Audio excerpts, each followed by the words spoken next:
আমার গত বছরের একটা দৃশ্য, গত বছর না তার আগের বছর, মনের চোখের সামনে জামারাতে প্রার্থনা মারতে যাওয়ার সময় আমার ভোলার মতো না। সেটা কি? সেটা হলো আমরা জামারাতে যখন পাথর মারতে যাচ্ছি তখন আমরা লক্ষ্য করলাম যে পেছন থেকে একজনের হুইল চেয়ারের ধাক্কায় আরেকজন আমার চোখের সামনে তার গোড়ালিতে এমন ভাবে লাগছে যে জাস্ট এমন ভাবে ফিনিক দিয়ে ব্লিডিং শুরু হয়ে গেছে। মানে আমি দেখেই ভয় পেয়ে গেছি। কিন্তু একটা অবাক করা ব্যাপার দেখলাম, এই ভদ্রলোক পেছনের দিকে তাকায়া জাস্ট একটা মুস্কি হাসি মতো দিয়া ইগনোর করে চলে গেল। আমি কয়েক সেকেন্ডের জন্য একটু টাস্কি খেয়ে গেলাম যে এটাও কি সম্ভব? মানে এখানে এক চোট মারামারি হয়ে যাওয়ার কথা, হ্যাঁ, আর কিছু না হোক দু চারটা ভালো বন্ধ তো শুনে দেওয়ার কথা। কিন্তু আমি, আমার সাথে আমার মিসেস ছিল, আমি বললাম খেয়াল করো এই ধৈর্য কিভাবে ধরতে পারে একটা মানুষ, ব্লিডিং এ সব লাল হয়ে যাচ্ছে কিন্তু তার কোনো অভিযোগ নাই। সুবহানাল্লাহ। এরে বলে হজ আর এরে বলে সবর। আলহামদুলিল্লাহ, আমরাও আল্লাহর রহমতে অনেক ভালোভাবে এই কাজটা অনেকেই করেছি। আমাদের মধ্যে অনেক ধৈর্যশীল মানুষ আছেন, মাশাআল্লাহ, অনেক সবর করেছেন, বরং বেশিরভাগই ধৈর্যশীল। কারণ আমাদের বিশেষ করে এই গ্রুপে যারা হজে আসছেন আমাদের সাথে, আলহামদুলিল্লাহ, আপনাদের হজের এই ট্রেনিং শুরু হয়ে গেছে প্রায় 6 মাস আগে থেকে। আপনাদের জন্য আলেম নিয়োগ করে, অ্যাপয়েন্ট করে, তাদেরকে দিয়ে আপনাদের সূরা কিরাত মস্ক করানো, আপনাদের বিভিন্ন রকমের গাইড করানো, এই মেন্টর সেট করে দেওয়া আপনাদের জন্য, এই কাজটা তখন থেকে চলছে। এরপরে সেশন হয়েছে কতগুলো। আমাদের হজের ট্রেনিং এমনও লোক আছে যে 4 বার 5 বার সেশন নিয়েছেন, 4 বার 5 বার করে। এরপরে তো লেগে থাকা যে জিনিসটা, সেটা তো আছেই আলহামদুলিল্লাহ। আমার একটা জিনিস আছে আলহামদুলিল্লাহ, আমি হজের সফরে, উমরার সফরে আসলে, হজের সফরে উমরার সফরে কাজের বাইরে কোনো কাজ আমি মাথায় নেই না। মক্কায় উম্মুল কোরা বিশ্ববিদ্যালয় সবাই দেখতে যায়, ইসলামী বিশ্ববিদ্যালয়। আমি আজও পর্যন্ত কোনোদিন উম্মুল কোরা বিশ্ববিদ্যালয়ের ভিতরে ঢুকিই নাই, প্রবেশই করি নাই। আমারও মনে চায় যাইতে, কিন্তু এখনো যাই নাই। কারণ হজ বা উমরা আসলে আমি এটা নিয়েই পড়ে থাকতে পছন্দ করি। অন্যান্য জায়গায় দৌড়ায় বেড়ানো এটা আমার কাছে ভালো লাগে না। তো আলহামদুলিল্লাহ, আমরাও চেষ্টা করেছি আপনাদের সাথে সর্বোচ্চ বেশি সংখ্যক সময়, বেশি পরিমাণ সময় আপনাদের সাথে কাটাবার জন্য। তো যে পরিমাণ সুযোগ আমরা পেয়েছি, আল্লাহ তাআলার কাছে শুকরিয়া। অন্য অনেকের চাইতে আল্লাহ তাআলা আমাদেরকে সুসম্পন্ন হজকে সুসম্পন্ন করার তৌফিক দিয়েছেন। গতকালকে আমাদের হোটেলের সামনে, এই প্যাকেজের হোটেলের সামনে যে সেলুন আছে, এই সেলুনের সামনে বিকালে এক ভদ্রলোক, এক ভদ্র মহিলা, মাগরিবের আগে ওনারা চুল কাটতে আসছেন সেলুনে। তো আমাকে দেখে মাসালা জিজ্ঞাসা করলেন, ভাই আমরা এখন কি করবো একটু বলেন। আমি বললাম বলেন আপনাদের কি দরকার। তো বললেন যে আমরা এখন তওয়াফ সাই করতে যাব। তখন মাগরিবের আজান দিবে, আর হয়তো 15-20 মিনিট আছে, তওয়াফ সাই করতে যাব। তো বললাম তাহলে মিনায় কখন রাত্রি যাপন করবেন? তো বলুন সেটা তো জানি না, মিনা আবার রাত্রি যাপন কি? মিনা রাত থাকতে হয় নাকি? হ্যাঁ। জানেন না আপনি? কয় না। তাই বললাম এখন তওয়াফ সাই করবেন কেন, সারাদিন কি করছেন? বলে সারাদিন তো আমাদেরকে ওখানে মুআল্লিম বসে রাখছে, বলছে আসরের পরে পাথর মারতে যাবেন। তা আমরা আসরের পরে পাথর মেরে এখন আসলাম। চিন্তা করেন, ঈদের দিন পাথর মারার সময় কখন? ফজরের পর থেকে শুরু হয়, ফজর থেকে শুরু হয়। সেটা কখন? শুরুর টাইমটা নিয়ে কিছু আলাপ আছে, সূর্য উদয়ের পর। তো সূর্য উদয়ের পর থেকে যদি আপনি ধরেন, মূলত জোহরের ওয়াক্ত হওয়ার আগে আগে করা হলো উত্তম। সেটা যদি না হয় তো সূর্য ডুবা পর্যন্ত আপনি করতে পারেন। কিন্তু ওনাদের শুরুই বলে দিচ্ছে মুআল্লিম যে বিকেলে, এবং মিনা রাত্রি যাপন বলতে কিছু জানে না। তো ভদ্রলোক অনেক শিক্ষিত মানুষ। আমি বললাম ভাই যদি রাগ না করেন একটু কথা বলতে চাই। বলে যে হ্যাঁ অবশ্যই বলেন। বললাম হজে আসার আগে কোথায় যাচ্ছেন, কিভাবে যাচ্ছেন, সঠিকভাবে হচ্ছে কিনা, হবে কিনা, এগুলো একটু অ্যানালাইসিস করা দরকার ছিল না? হজ তো ছেলে খেলা না, এত টাকা খরচ করছেন, জীবনে একবার ফরজ হয়, একটা নফল সুন্নত ছুটতে পারে, আপনার ফরজ ওয়াজিব নিয়ে টানাটানি শুরু হয়ে গেছে, এটা কেমন হজ? এটা আগে তো খেয়াল করবেন না? বলে হ্যাঁ ভাই খেয়াল করছি। তো কিরকম খেয়াল করছেন? বলে হ্যাঁ সবাই বলছে এরা ভালো, এদের সাথে আসা দরকার, এই জন্য এদের সাথে জমা দিছি। তাই বললাম যে তো আপনার এখন একটা বাড়ি বানানো দরকার, আপনি আমারে 1 বস্তা টাকা দিয়ে দিবেন, আমি কোনো ইঞ্জিনিয়ার না, আমি আপনার একটা বাড়ি বানাই দিব। আপনি রেডি হয়ে গেলে উঠে যাবেন বাড়িতে, জানালা একটু ছোট, দরজা একটু কোয়ালিটি খারাপ, রুম কোনোটা বড় কোনোটা ছোট, আপনি উঠে বলবেন আলহামদুলিল্লাহ যা হয়েছে আল্লাহ শুকর। করবেন এটা? না, জীবনেও করবো না। তো কি করবেন? একবারের জায়গায় 10 বার যাবেন, 5 জন ইঞ্জিনিয়ারের সাথে পরামর্শ করবেন, আর 5 জনের সাথে বুদ্ধি নিবেন, এরপরে যা ডিসিশন নিবেন, তারপরেও জিনিসটা পারফেক্টলি করার জন্য নানা চেষ্টা করবেন। তো আমাদের অবস্থা হলো, আমাদের দুনিয়াটা হলো ঠিকঠাক, আর আখেরাতটা হলো টুকটাক টুকটাক।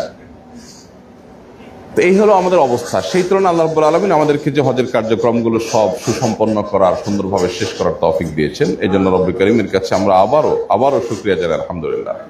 তো আজকের একটা করণীয় আমরা জানলাম, সেটা হলো আইয়ামে তাশরিক, এগুলোতে আল্লাহর জিকির বা আল্লাহর স্মরণ বেশি বেশি করতে হবে। কিছু কিছু সময় আমরা আল্লাহ তাআলার স্মরণ, আল্লাহ তাআলা কিভাবে আমার জন্য আসান করেছেন, কিভাবে আমার আশাটাকে সহজ করে দিয়েছেন, কিভাবে এই কার্যক্রমগুলো সবগুলোর সম্পাদনের তৌফিক দিয়েছেন, সেগুলোর কথা আমরা স্মরণ করব। আর এই যে তাকবীর বেশি বেশি পাঠ, তাকবীর বেশি বেশি পাঠ, এটাও আল্লাহর স্মরণের অন্তর্ভুক্ত, এটা আমরা করবো ইনশাআল্লাহ বিইذنিল্লাহ। আইয়ামে তাশরিকে নবী সাল্লাল্লাহু আলাইহি ওয়াসাল্লাম বলেছেন, আইয়ামু আকলিন ওয়া শুরবিন ওয়া যিকরিন লিল্লাহ। এই দিনগুলো হলো খাওয়া দাওয়ার দিন, পানাহারের দিন। যেহেতু ঈদের দিন, ঈদ সংশ্লিষ্ট দিন, পানাহারের দিন। এখন এখানে তো এরা আপনার সৌদি মোয়াল্লেম বা এজেন্ট আমাদেরকে যে খাবার সরবরাহ করবে, এর বাইরে আসলে তেমন কোনো খাবার নাই যে আমরা খাওয়া দাওয়া মন করে করবো। তো যেটা দিব এটাকে একটু ভালোভাবে খাবো। কালকে রাত্রে যেমন কেকটা এডিশনাল ছিল, আমরা খাইছি আলহামদুলিল্লাহ, খাওয়া দাওয়া তো আমরা করবোই। পাশাপাশি আল্লাহর জিকিরটা বেশি বেশি করবো, সাধারণ আল্লাহর স্মরণ এবং মুখে তাকবীর পড়তে চলতে থাকা, আল্লাহু আকবার, আল্লাহু আকবার, লা ইলাহা ইল্লাল্লাহ, আল্লাহু আকবার, আল্লাহু আকবার, ওয়ালিল্লাহিল হামদ। তাহলে 2টা কাজ হয়ে গেল, আল্লাহর স্মরণ, আর হলো পানাহার। এই দিনগুলোকে পানাহার করার দিন বলা হয়েছে, তার মানে রোজা রাখা যাবে না। পানাহার করার দিন মানে কি? রোজা রাখা যাবে না। আল্লাহ তাআলার পক্ষ থেকে মেহমানদারি, আল্লাহ যতটুকু রিজিকে রেখেছেন ততটুকু আমরা খাবো, রোজা রাখবো না। আচ্ছা, 3 নম্বর কাজ হলো, এই দিনগুলোতে আমাদের হাজী সাহেবদের জন্য মিনায় অবস্থান করতে হবে। এটা হলো সংখ্যাগরিষ্ঠ বা বেশিরভাগ ইমামদের মতে ওয়াজিব, বেশিরভাগ ইমামদের মতে ওয়াজিব। অতএব সেই কাজটা তো আমরা অলরেডি করেছি গত রাত্রে, সামনের রাতগুলোতে করবো ইনশাআল্লাহ। এর মধ্যে কেউ যদি তওয়াফ করতে যান, তো যেটা বলছিলাম সবচেয়ে গুড টাইম হলো হয় ফজরের সময় যাওয়া বা ফজরের আগে উঠে যাওয়া। আমরা মাঝে মধ্যে কোনো কোনো বছর এরকম হয়েছে, রাত 3টার দিকে উঠে তওয়াফ করতে গেছি, আরামসে তওয়াফ করছি। কারণ আমরা যখন মক্কায় গিয়ে পৌঁছাইছি তখন মানুষ সবাই মিনাতে ঘুমন্ত, সকাল ভোর, তখন ফজরের পরে আরামসে তওয়াফ সাই করে রেস্ট করে তারপর এসে আবার পাথর মেরে তাঁবুতে চলে আসছে। তাহলে আমরা রাত্রি যাপনের কাজটা করবো ইনশাআল্লাহ। আজকে গতকাল রাত্রে হয়েছে, সামনে রাতেও করবো। আপনাদের আশেপাশের তাঁবুগুলো খেয়াল করতেছেন? বেশিরভাগ তাঁবুগুলো যে শুনশাব নীরব হয়ে গেছে, খেয়াল করছেন? কারণ কি? সব মক্কায় ঘুমে আছে, হোটেলে বেশিরভাগ লোক মক্কায় ঘুমে আছে। এই যে হ্যাসেল করে, এত কষ্ট করে, বাস ভাড়া করে, তারপরে হুলস্থুল করে আমরা আসলাম, এর মধ্যে আমাদের কিছু ভাই হয়তো একটু পিছনে পড়ছে, কারোর একটু অসুবিধা হয়েছে। এত বড় কর্মযজ্ঞ, 200-250 মানুষ সবাই চলে আসছে, 2-4টা কেস তো হবেই উল্টা পাল্টা, স্বাভাবিক। আশেপাশে আপনি দেখেন যে শুনশান নীরব হয়ে গেছে, তাই না? তো এই যে শুনশান নীরব হয়ে গেছে, এর কারণ কি? কারণ হলো এই হ্যাসেলগুলো কেউ নিতে চায় না, বলে ভাই এটা জরুরি না, ইখতিলাফ আছে, সুন্নত, না গেলেও চলে, শুয়ে থাকেন। আমাদের রাসূল আকরাম সাল্লাল্লাহু আলাইহি ওয়াসাল্লাম মিনার রাত্রিগুলো এই মিনাতে যাপন করেছেন, মক্কায় না, হোটেলে না। সো আমরা সেটা অনুসরণ করার জন্য আসছি, আলহামদুলিল্লাহ। তাহলে এটা হলো আমাদের 3 নম্বর কাজ, এখানে রাত্রি যাপন করা। আর 4 নম্বর কাজ হলো পাথর মারা। পাথর মারার সময় কখন? জোহরের ওয়াক্ত হওয়ার পর থেকে, অর্থাৎ 12:30টা ওয়াক্ত যদি হয়, তাহলে 12:30টা থেকে নিয়ে মূলত সন্ধ্যা সূর্য ডোবার আগ পর্যন্ত। এখন ওলামা ইকরাম বলেন যদি কোনো কারণে সূর্য ডোবার আগে মারতে না পারে, ভিড়ে টিড়ের কারণে দেরি হয়ে যায়, তাহলে তারপরে মারলে হয়ে যাবে। বাকি টাইম হলো মূলত এইটা, জোহরের ওয়াক্ত হওয়া থেকে নিয়ে সূর্য ডোবার আগ পর্যন্ত। এখন আমরা জোহরের ওয়াক্ত হলে ঠিক তখন থেকে মারতে পারি, তাহলে এখান থেকে আমরা 10টা 10:30 যদি রওনা দেই হেঁটে যেতে, এখান থেকে কয় কিলোমিটার? কেউ কি একটু গুগলে চেক করে দেখবেন জামারাত কয় কিলোমিটার? হ্যাঁ, ও মাশাআল্লাহ, তো অনেক কম, 3.1 কিলো। এখান থেকে টিন শেড যাইতে কত দূর সময়? টিন শেড, হ্যাঁ, আলহামদুলিল্লাহ, আরো সহজ হয়ে গেল। টিন শেড যাইতে 600 মিটার, মানে 15 মিনিটের পথ ধরা যাক। তার মানে টিন শেডের মধ্যে আমরা যদি ঢুকে যাই, এরপরে টিন শেডের ছায়া দিয়ে ইনশাআল্লাহ যাওয়াতে কোনো ব্যাপার না, আমরা যেতে পারবো এবং আল্লাহ চাইলে তো জামারাতে পাথর মারতে পারবো। তো পাথর মারার জন্য আমরা টাইমিংটা এখন আলাপ করে ফেলবো। পাথর মারার ওখানে গুরুত্বপূর্ণ কিছু নির্দেশনা আছে। মোস্ট অফ দ্য কেস পাথর মারতে গিয়ে প্রত্যেকটা কাফেলার 2-4-5 জন মানুষ মিস হয়, হারায়। আমরা যদি চাই যে আমাদের কাফেলার কেউ না মিস হোক, তাহলে আমাদেরকে খুব ওয়েল প্ল্যান করে আগাইতে হবে, তা না হলে মিসিং এর সম্ভাবনা জোরালো। বিশেষ করে আমরা যখন জামারাতে পাথর মেরে শেষ করে যখন ইউটার্ন নিয়ে আবার তাঁবুর দিকে ব্যাক করব, এই জায়গাটা উঠার সময় তো ধরেন আপনার 4টা ফ্লোর, পাথর মারার 4টা ফ্লোর। এই 4টা ফ্লোরে উঠার জন্য মিনিমাম 8 থেকে 10টা রোড আছে, এক একটা ফ্লোরে 2টা রোডও গেছে দুই দিক থেকে। 8-10টা ফ্লোর দিয়ে মানুষ ঢুকছে। পাথর মারার পরে মানুষগুলোর খুব অল্প সংখ্যক মানুষ মক্কায় যাচ্ছে, খুব রেয়ার, আর বেশিরভাগ মানুষ ব্যাক করতেছে। ব্যাক করার সময় কিন্তু রাস্তা একটাই অলমোস্ট, বা দুই পাশে 2টা, বাস গ্রাউন্ড ফ্লোর। তখন তো আর উপর নিচে, একটা ফ্লোর দিয়ে ব্যাক। এই জন্য এই জায়গাটাতে ভয়ঙ্কর চাপ তৈরি হয়, ভিড় তৈরি হয়, এখানে হারায় যায় মানুষ। মসজিদে খায়েফের মাথা পর্যন্ত এইটুকু জায়গা, এইটুকু পার হয়ে গেলে আবার ইজি হয়ে যায়। এটুকুতে কষ্ট হয় অনেক বেশি, গরম হয় অনেক বেশি, ভয়ঙ্কর। তো এখানে আমরা কিভাবে তুলনামূলকভাবে যাতে মিস না হয়, আমরা যাতে সঠিকভাবে আসতে পারি, সেটা আমরা চেষ্টা করবো ইনশাআল্লাহ। তো সেটা নিয়ে আমরা জোহরের পরে আল্লাহ চাহেন তো ব্রিফ করার চেষ্টা করব। এখন শুধু আমরা টাইমিংটা জানাই যে আমরা কখন মারবো। জোহরের ওয়াক্ত হওয়ার পর থেকে তো আমরা পাথর মারতে পারি, নিক্ষেপ করতে পারি, বাট আমরা চেষ্টা করবো ইনশাআল্লাহ এখানে আসরেরও পরে, ধরেন আনুমানিক 4টা 4:30 এরকম সময় আমরা বের হওয়ার চেষ্টা করবো ইনশাআল্লাহ। কারণ আমাদের এখান থেকে যেতে লাগবে হয়তো সর্বোচ্চ ইনশাআল্লাহ 1 ঘন্টা, সর্বোচ্চ 1 ঘন্টা লাগবে হয়তো ইনশাআল্লাহ। আমরা আরো আধা ঘন্টা আমরা হাতে রাখলাম, তাহলে আমরা পাথর মেরে নেমে বের হয়ে আসবো, মাগরিবের আজান দিবে ইনশাআল্লাহ। তাবুতে এসে আমরা মাগরিবের নামাজ পড়বো। কথা কি বুঝাতে পারছি? তো এইটা হবে আমাদের প্ল্যান। কারণ দুপুরবেলা যে রোদ, এই রোদ দিয়ে আসলে আমরা যদি হাঁটতে হয় তাহলে অনেকে অসুস্থ হয়ে যাওয়ার ভয় আছে। যদিও এখানে পাথর মারার জন্য সরকারিভাবে টাইমিং থাকে এবং টাইম দেওয়া থাকে যে আপনাদের জন্য এতটা টাইম, এই টাইমে আপনারা বের হবেন। তো আমরা চেষ্টা করবো ইনশাআল্লাহ অ্যাডজাস্ট করে আমাদের যাওয়াটা যেন হয় আসরেরও পরপর না হয়ে, আসরের পরে যাতে একটু রোদের তাপ একটু কমার পর যেন হয়, তখন হাঁটলে আমাদের খুব বেশি অসুবিধা হবে না। আর ফেরার সময়টাও মাগরিবের পরে আমরা ইজি আসতে পারবো ইনশাআল্লাহ।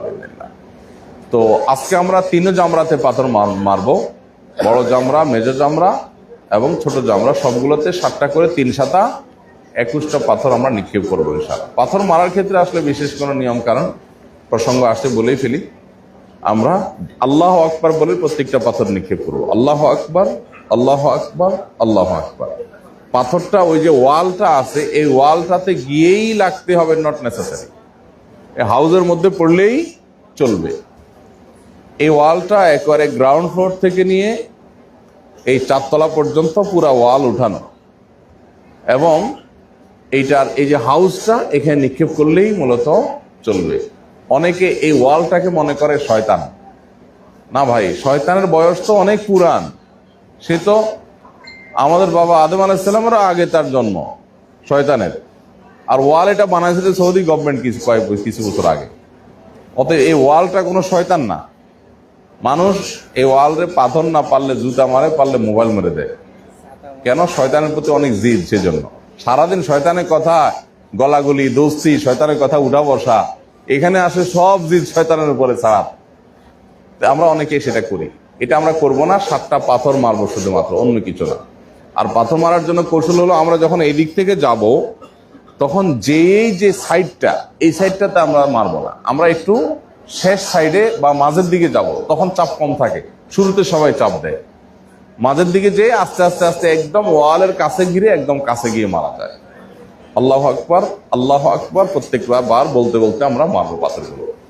যারা আমাদের মধ্যে খুব বেশি উইক আছেন, মক্কাতে আছেন কিংবা এখানে, যারা আসলে যাওয়ার মতো না, যেমন ভাই বললেন তার মাকে, এখানে এক ভাই বললেন তার মাকে হুইল চেয়ারে নিয়ে যাবেন, আমরা বলবো যে হুইল চেয়ারে মেহরবানি করে এই কষ্ট করবেন না। যদি কোনো মানুষ অপারগ হয়, শরীয়ত তাকে বাধ্য করে নেই, তার পক্ষ থেকে আরেকজন পাথরটা মারতে পারবে। এখন এই সুযোগ পাওয়া যদি কেউ বলেন যে আমার এখন কোমর ব্যথা করতেছে, শরীরটা ম্যাজ করতেছে, ভালো লাগতেছে না, তাহলে আমার পাথরটা আরেকজনকে দিয়ে দিই, তাহলে কিন্তু হবে না। এটা হলো অপারগ ব্যক্তির জন্য। অপারগ মানে কি? যে আসলে সেখানে মারতে গেলে ইনজুর্ড হতে পারে, অসুস্থ হয়ে যেতে পারে এবং তার অসহনীয় কষ্ট হবে, এরকম অনেকে থাকতে পারেন, বৃদ্ধ মানুষ, অসুস্থ, তাদের তরফ থেকে অন্য কেউ মারতে পারবে। তারপরে এই জিনিসগুলো খেয়াল রাখবো ইনশাআল্লাহ। তাহলে 4 নম্বর কাজও কিন্তু শেষ হয়ে গেল, পাথর মারা। এই 4টা কাজ আমরা করবো ইনশাআল্লাহ। আমাদের কাছে যেহেতু অপরন্ত সময় থাকবে, আমরা ইনশাআল্লাহ নাস্তার পর একটু ঘুমায়া উঠে জোহরের আগে আমরা একটা সূরা মস্ক করবো ইনশাআল্লাহ। যাদের সূরাগুলো সহি আছে তারা আমরা অন্যদেরকে শেখাবো, গ্রুপ গ্রুপ করে দিব ইনশাআল্লাহ বিদিনিল্লাহ। আমরা সূরা মস্ক করবো এবং আপনাদের প্রশ্ন উত্তর নেবো ইনশাআল্লাহ। আমাদের কিছু পুরস্কার ছিল, ঈদের দিন এখনো চলমান আছে, বিশেষ করে বাংলাদেশে এখন ঈদ শুরু হয়ে গেছে, তো সেই হিসাবে আমরা এই কয়েকটা পুরস্কার একটু বিতরণ করে ফেলতে চাই। পুরস্কারগুলো কি একটু আনবা আজাজ? পুরস্কারগুলো আমরা একটু বিতরণ করে ফেলতে চাই হালকা করে। ভাই বলেন। হ্যাঁ, যে কেউ যে কারোর তরফ থেকে মারতে পারবে, মাহরাম হওয়া কোনো জরুরি না যে মাহরামই মারতে হবে। যিনি মারবেন তার নিজেরটা আগে মারবেন, মারার পরে অন্যদের তরফ থেকে নিয়ত করবেন যে আল্লাহ এটা অমুকের তরফ থেকে, আল্লাহু আকবার, আল্লাহু আকবার বলে 7টা মেরে ফেলবেন, বাস শেষ। তাহলে না হবে ইনশাআল্লাহ। আমরা কেউ যদি মসজিদে খাইফে মাগরিবের নামাজ পড়তে চাই, মিনার মসজিদে, যেখানে 70 জন নবী নামাজ আদায় করেছেন, তাহলে তাকে জেহাদের নিয়ত করতে হবে মোটামুটি, কারণ কাফেলাকে ছেড়ে দিতে হবে, কাফেলা তো আর দাঁড়াবে না। আর মসজিদে খাইফে যেই ভিড় হয়,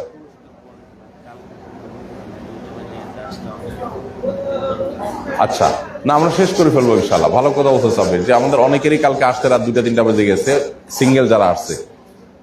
অবশ্য বাস সবগুলা আগেই চলে আসছে।